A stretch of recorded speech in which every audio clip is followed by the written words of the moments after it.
This is space, and this is an egg moments before I attempted the world's highest egg drop. Now in an egg drop competition, in case you never had the chance to do it yourself in school, the goal is to build a contraption that can protect a raw egg from breaking when dropped from the tallest height possible. So my original plan was to drop an egg in a contraption I built from the world's tallest building. But humans are always building taller buildings, so if I really wanted to future-proof this record, I realized I would need to go all the way to the top and straight to outer space. And when I started on this journey 3 years ago, I knew if I could draw on my experience of landing stuff on other planets, I would be guaranteed the record. But what I didn't know is this would be the most physically, financially, and mentally draining video I would ever attempt. But first, let me just explain what I was thinking. The plan was to clamp an egg to the front of a rocket, then attach that rocket to a weather balloon and take it up to space. Once there, the weather balloon would release it, and just by using gravity only, the rocket would eventually accelerate past Mach 1, breaking the speed of sound, and then it would autonomously adjust the forefins on the back to steer itself to the target location,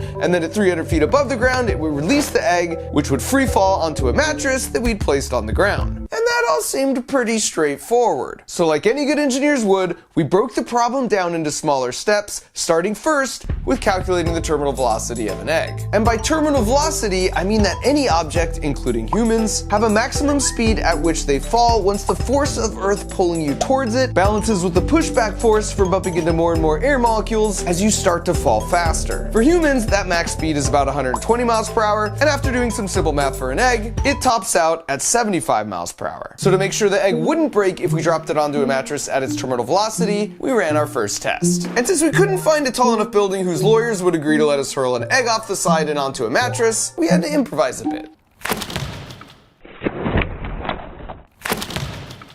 83.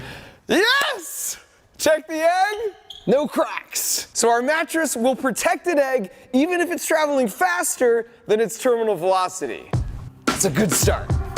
The next step in our DIY space program was to head back to my friends in the small farming town of Gridley, California, which is the place where we broke the elephant toothpaste world record, where the plan was to set out a target mattress for the egg to land on in the middle of a field, with a little bit of margin built in just in case. All right, so we've got the smoke charge back here so that as we're like coming down from the sky, we want to be able to pick it out. This is the computer, here's the fins. This, by the way, is Joe, and he has a fascinating channel called BPS Space. And what makes him especially cool is he didn't go to school for any kind of engineering degree. He's all self-taught and recently even landed a launched rocket SpaceX style after 7 years of trying. Joe was in charge of tracking and guiding the rocket to the mattress using these movable tail fins, whereas I was in charge of the payload. In other words, how we would keep the egg from freezing on the way up in a little oven with heaters which would break away before we dropped, along with the mechanisms to release the egg itself. Release the egg! And the purpose of this first trip to Gridley was a flight characterization test. Basically, before we spent all the time and money taking the balloon all the way up to space, we were here just to do a low altitude test at 10,000 feet, just to prove to ourselves we could steer the rocket using the fins. We're setting all sorts of world records out here. World's largest mattress, fastest egg, Yep. tallest egg drop. What could possibly go wrong?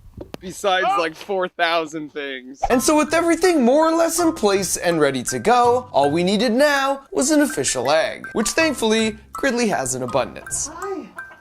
I'm sorry. This is terrifying. Okay. Oh, no. Hey. Precious egg. In the history of our universe, this is the first chicken that's ever laid an egg that will go faster than the speed of sound. Supersonic. Mach 1. Thank you. I'm sorry, I'm leaving. Congratulations. So the next morning we got up at 4 a.m. when the winds would be the most calm to run through all our final pre-launch preparations. Loading up our lovely egg. Including the last minute decision to add a metallic streamer to the back of the rocket to make it easier to visually track. We've got redundancy all over the place here. We've got redundant leads, redundant igniters. Mark has 2 servos on the fairing. No dumb failures. And that's exactly when we had our first dumb failure. All right. The GPS is mad. We gotta scrub the launch. We were just walking back and the egg's all bloop, and it pooped it out. And scrubbing the launch meant we unfortunately had to release all the helium out of the balloon, which is an opportunity I'm not gonna let just pass on by. Hello, wow, that's so cool. Oh my And back at home base, we ran some tests that confirmed our hypothesis that since the GPS unit was right at the back of the rocket, the last-minute addition of the metallic streamer was interfering with the GPS signal, and that messed up the rocket's math in calculating its speed, so it thought it was time to release the egg. So early the next morning, we were back at it with a few modifications, the most important being swapping the metallic tracking streamer with one made from plastic. The good news is there's hardly any wind today. Bad news is about 20 degrees colder, which means our mattresses are kind of frozen. Nevertheless, we pushed forward. Don't trip, Mark. As I very carefully delivered the rocket to the new balloon launch site. Send it. Send it, baby! Full send it!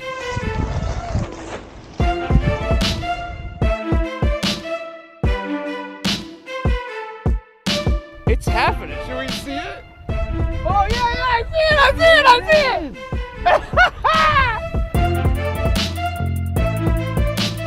Oh, there it is.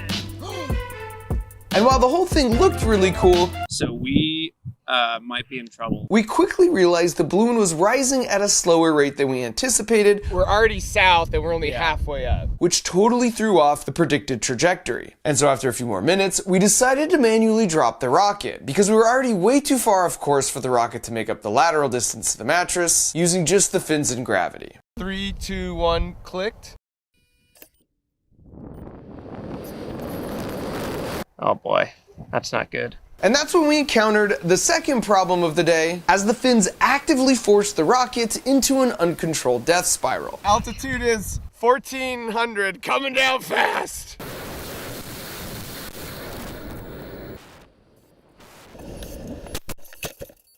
Well, it landed somewhere. Check the mattress just in case. And since we had the GPS coordinates of the rocket, we headed out to track it down. The real question is, what's the status of the egg? Mark, I think I might have some bad news for you. At which point we stumbled on an entire field of sitting birds, which is another opportunity I'm not gonna let just pass on by. That's a shoot, man. Is that a shoot?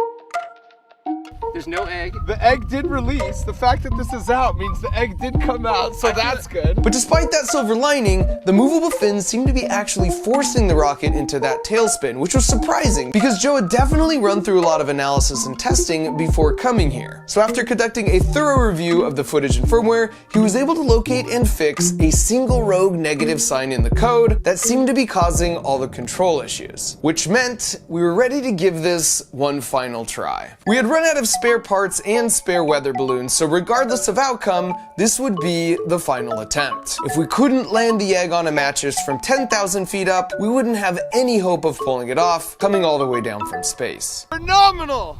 That's nerdy space talk for everything is exactly as expected. I'm standing in the middle of the world's largest mattress, where hopefully the egg will be landing in like 45 minutes. Otherwise, we're pivoting. And my new video is world's largest mattress. So I'm arming the rocket right now. The last step. All right, old girl, you're in for a ride. 3, 2, 1. Let her ride, baby. Looking good so far. We're at 500 meters. Now, in order for the balloon to hit the target mattress, for each launch, we'd started from different spots around Gridley, which raises an interesting question maybe you've wondered yourself. How do big balloons like hot air balloons steer themselves? Or I guess even just know where they're going to land? And the answer is, computers know the wind direction and speed at every height as you go up. So on a given day, if these are the predicted wind directions and speeds, we would need to launch here to be directly above the mattress when we got to 10,000 feet. But how we know all this information is the fascinating part, because every day it's someone's job to launch 2 balloons like this into the sky at noon and midnight London time. But this is done in over 1,000 locations all around the world at those same 2 exact moments. And these balloons all have something called a radiosonde attached to them that measures things like altitude, pressure, temperature, and wind, and then they transmit the information back to the ground stations, which gets fed into supercomputers, and that's the reason weather and wind predictions can be so accurate. So 2,000 of these massive weather balloons go up every day and then eventually pop and just land somewhere. And since they're transmitting a signal, some folks make a hobby out of just trying to track them down. How close are we to the drop point? Balloon release? Balloon release. That's it. And this time we were releasing right in the target drop zone, which was good news on one hand, but it raised some new challenges on the other. Where is it? Grab a chair!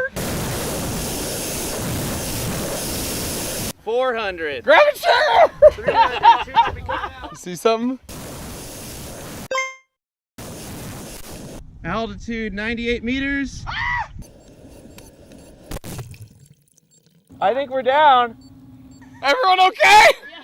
That was exhilarating. So we were much closer this time, and we even managed to steer the rocket in the right direction just slightly. We found it. Good. Egg? No egg. No egg? Wait a minute. It's the egg! The egg. Oh, did it crack?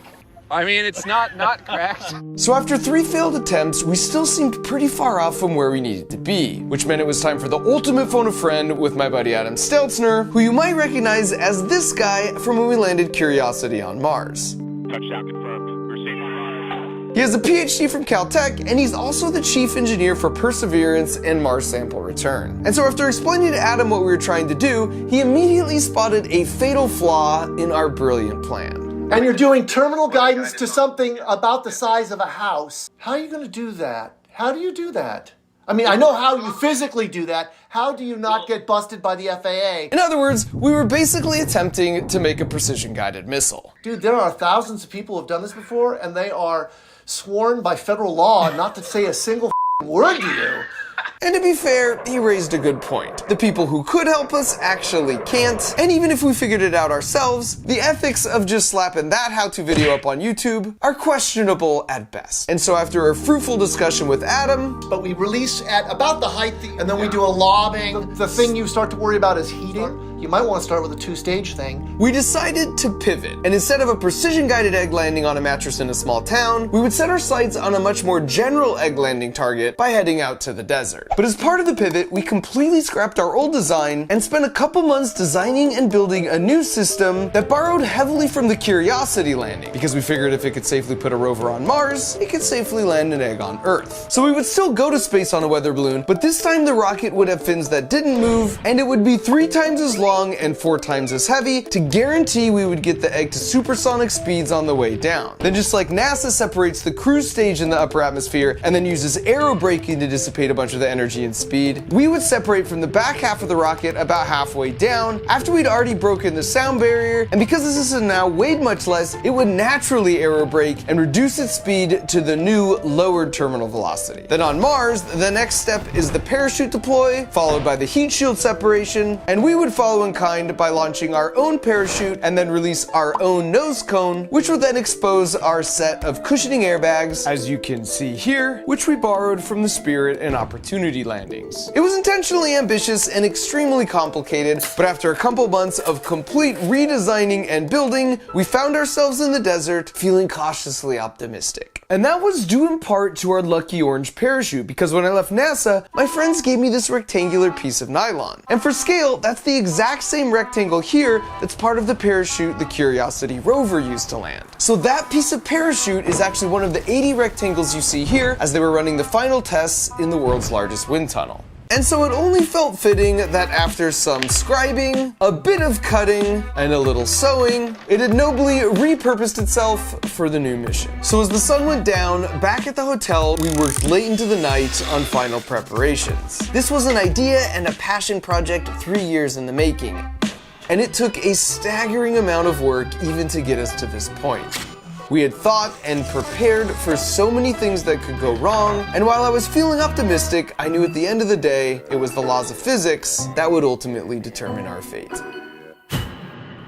So early the next morning, the crew in charge of the balloon got to the launch site to start filling it up. And this balloon looks a little different than the others because it's a zero pressure weather balloon. The advantage these have over a typical weather balloon is they can go higher up into space, carry more weight, and they're open on the bottom, which means they equalize to the pressure and it's impossible for them to pop. So when you want it to come down, you send a signal that will pull down on a string that's sewn into the side of the balloon, and it opens like a zipper and self-destructs. The downside is they're incredibly lightweight and so so thin and delicate, you have to be really careful and touch it with gloves. And they were about an hour into filling it with the 4 massive tanks of helium we had on hand when we made a gut-wrenching discovery.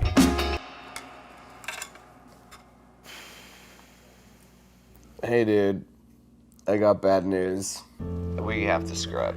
Start taking the helium out of the balloon.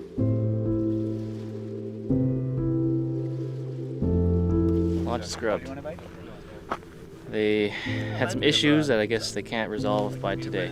So we're sucking out the helium from the balloon and trying for another day.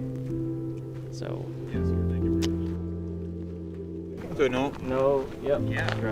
What are you talking about? Are you serious? That's what it sounds like. Now for context, Joe was in charge of this part of the rocket and me and my team were in charge of all of this. And while we'd each tested our individual systems ad nauseum, it wasn't until that morning that we were able to test the integration of the 2 systems together. And when we did, it became immediately clear to me I had made a critical oversight. So tension compression, this is great. It's holding on to that thing fantastically. The problem is, this is so long and heavy, as soon as it wiggles, it's going to want to bend. Great in tension compression, but this happening at Mach 2 is... That's not gonna work out. There's no other balloons in the world of this size that we can get access to. This was the only one for like another month. We're trying to save this one so we can hopefully reuse it, but any slight little damage, you touch it in the wrong spot, and now that's an imperfection that may actually be a failure point for a future mission.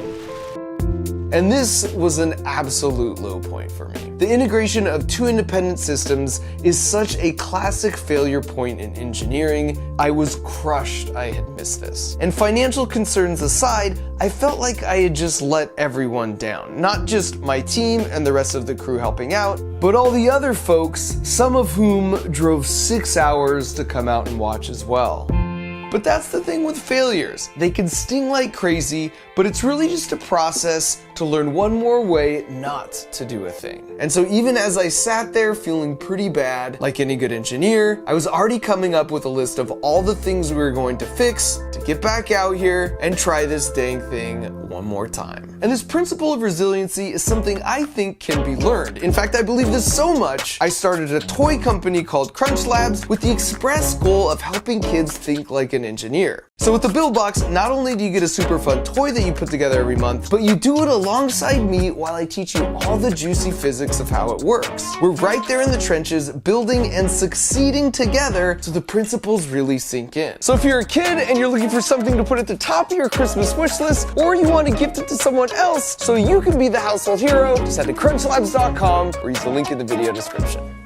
Now, as far as my plan to bounce back from my own failure, we did 4 things to really get serious and stack the dice in our favor for the final launch. First of all, we fixed the connection point with more of a sheath design that could handle the bending moment. And then at the right altitude, it would autonomously separate the 2 halves with a black powder charge. Second, we ran some vacuum and temperature tests on a raw egg. There's no air pressure and it's really, really cold in space. So if you don't do something to protect the egg for the 2 hours it takes the balloon to get up to space, it will freeze and crack the egg every time. So we tested some heaters in our egg chamber and proved that they keep the egg warm enough. Third, we built redundancy into our system. When NASA sends something to Mars, they can't go there to fix it, so it just has to work. And for that reason, a lot of critical systems have backups. Even the part of my own hardware and Curiosity that accepted a dirt sample from the arm into the belly of the rover had 2 doors that opened to the exact same place in case one of the doors ever stopped working. In our case, redundancy meant making a 2-foot wide custom beach ball that we would stuff with a second egg surrounded in packing materials with a 20-foot streamer on the back we would just drop like a rock. It would be dead simple. No parachutes to deploy, no autonomous timing sequences, and no fancy mechanisms. This would be our redundant, yet I would argue kind of boring, second chance opportunity to land a safe egg.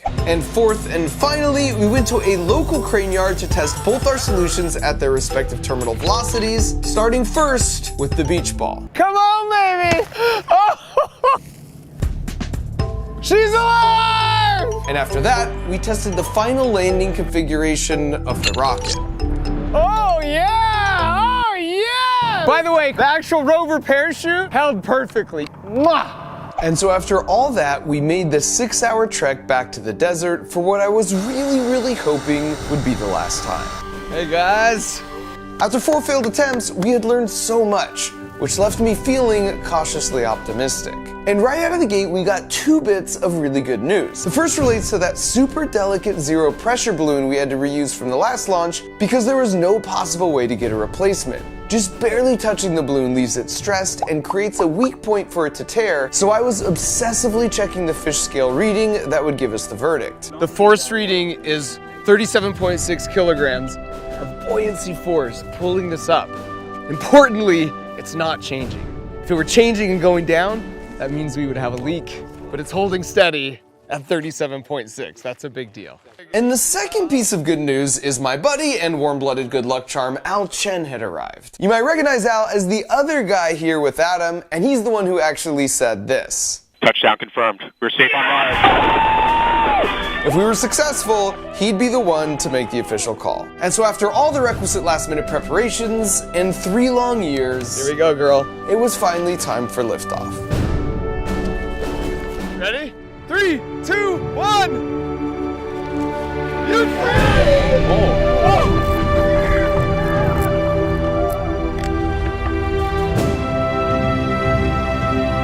And everything was looking good. The balloon ascent rate was just what we predicted, and that meant we for sure didn't have a leak, and things were finally breaking our way. Is that how it's supposed to look? Yeah. And it takes about 2 hours to get all the way up to space. Whoa. So once the balloon hit 30,000 feet, we decided to hop in the car so we could drive over to the predicted landing spot about 45 minutes away. So far, it's all systems nominal. Balloon's in the air, it's ascending at the right rate. We've passed some critical threshold points, and we're still in the game. 5th time is the charm, as they say. And we eventually started outrunning the balloon in the car, so we pulled over for a bit as we reached an important altitude milestone of 100,000 feet. I would say over 100. Woo! Over 100. That's 19 miles up and 2.5 times higher than a typical commercial plane flies. And because the balloon expands so large as it rises, we realized we could actually even spot it from the ground, which was awesome. Oh yeah, no, I see it, yeah. Dude, that's totally it. What wasn't awesome was when moments later Joe, while looking through the binoculars, made this gut-wrenching observation. It looked really big and then it looked really small. You saw it small? Yeah, it like seemed to be smaller. But it's just weird that it would just completely disappear. Which was followed by a devastating call from the balloon tracking team. It dropped within the last 2 minutes. Yeah. That's 30,000 feet over the last however, so it's just popped. But these don't pop, there's zero pressure. And that's true, they don't pop. But unbeknownst to us, while we were looking at it from the ground, the rocket and beach ball had been spinning around and around relative to the balloon for about 10 minutes. This meant the cord that attaches to the string that self-destructs the balloon was getting wrapped around tighter and tighter until it was so tight, it pulled down on the balloon string that is designed to essentially unzip and destroy itself. And so before we even had the chance to release the rocket and beach ball from the balloon, it all started coming down in one big tangled heap at 150 miles per hour, which is way faster than the eggs could survive. Well, let's start driving. And as we drove over, all I could think about was how our fate would rest solely in the hands of the redundant systems we'd put in place. We think it's probably about 2 miles up that way. This was our Apollo 13 moment. If our payload could autonomously jettison itself from the tangled rocket balloon mess at 20,000 feet, then it would be able to deploy our lucky orange parachute and land the eggs safely on its airbags. And as we parked, we knew what was done was done. There was nothing left to do but go on a hunt to find the wreckage and reveal our fate. I see something orange. That looks like a rover parachute. Okay. We've got a thing! And seeing the payload all by itself was a huge deal, because it meant it had actually autonomously ejected itself from the mangled weather balloon mess at 20,000 feet. And later when we checked the footage, this is exactly what it confirmed. And while that was incredible news, I knew by this point not to get my hopes up. I mean, so let's look through the window, a little bit of dirt. You see. Pretty good, definitely touchdown, but Touchdown confirmed. Whether or not we're safe on Earth is TBD, right? let's check it out to be sure. Oh man.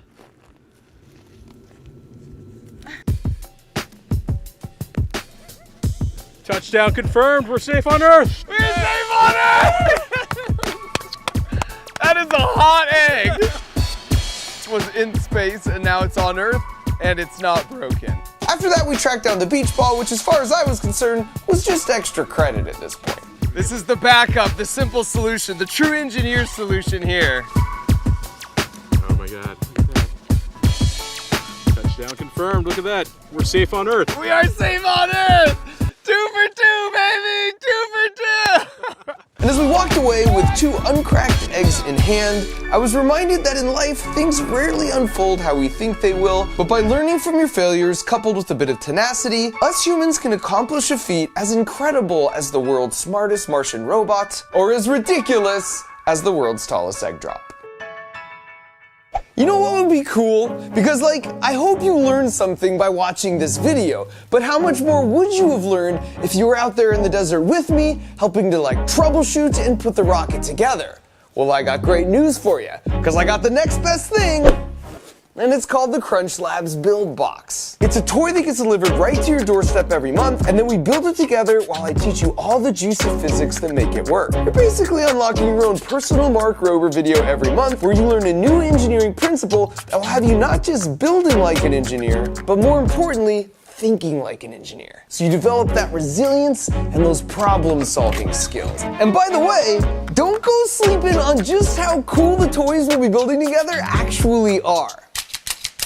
Like this insanely accurate rapid-fire disc launcher, or this linkage-powered drawing machine, or this Rube Goldberg-style catapult launcher that will leave you feeling like you just landed your own dang egg from space. And I should mention that Crunch Labs is a real place. It's where we design all these boxes, and it's got a tennis ball cannon, and the world's longest Hot Wheels track, and a foam pit, and a bunch of other cool inventions. And each month when you open your box that comes in the mail, you have a chance to find the platinum ticket. And if your box has it, that means you and your family get to come out and visit me and my team for a day, and we'll build some cool stuff together. So if you want to embark on this year-long journey with me and make a sad Christmas tree like this a happy Christmas tree, just go to crunchlabs.com or use the link in the video description where we're giving away 2 months free as a holiday special.